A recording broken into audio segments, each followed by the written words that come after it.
Here are my top 5 essential tips if you are planning a trip to Malaysia JB. Number 1. Getting connected. We all want to stay connected all the time, but if you are buying a SIM card over at Malaysia, it will take time for you to set it up and it might cost much more than intended. That is why I always buy a Malaysia SIM card before heading over to Malaysia. Most of the SIM card you find on Shopee or Lazada offer unlimited data after you hit a certain cap. That is why I like to buy from there, and it only costs you $1 to $2 per day.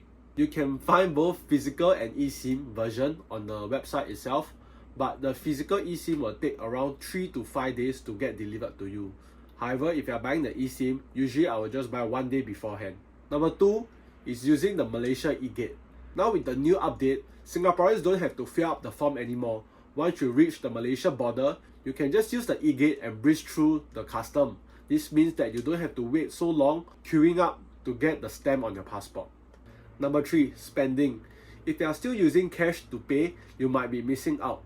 Do you know that there are so many multi-currency cards in Singapore that you can use? Multi-currency cards offer better exchange rate than using cash, and you don't have to bring out a lot of cash with you. You just have to bring one card. It can be in your phone or even a physical card, and you can pay for most of the thing when you are in Malaysia. I personally use the Trust card for this because it's hassle-free and it is from a digital bank in Singapore. You can just top up how much you need and you can always withdraw the money, so you don't have to worry about having too much money in the Trust card. Trust card also offers 0.22% cashback when you spend overseas. Of course, there are other multi-currency cards out there for you to use, but if you want a hassle-free experience, I totally recommend using Trust.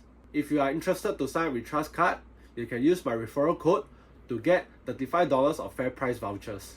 Number 4, booking a Grab ride. I know most of you, after you reach JB, you'll book a Grab ride from JB Central. But do you know that you can actually book a Grab ride from Komtar JBCC, the mall beside City Square? This allows you to cut down your waiting time as there's not a lot of people actually booking Grab from there. Other than Grab, do you know there's also other apps that you can use to book your ride around Malaysia? If you want, you can try using AirAsia to book a taxi ride instead, if there's too many people using Grab. Number 5, taking a bus back to Singapore. You know when you're heading back and you have to queue for the public bus, do you know that you can actually pay 2 to 3 ringgit to take the blue bus back instead? Those buses are operated by private drivers and usually you don't have to queue for them. So sometimes if you want to go back faster, you can consider taking these private buses instead of queuing for the public transport.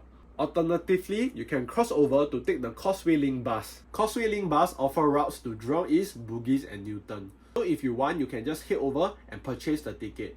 You can continue your journey after you clear your Singapore custom. So that's all for today's video. I hope this video gave you some insights on how you can enjoy your trip better at Malaysia. I'll see you in the next one. Bye bye.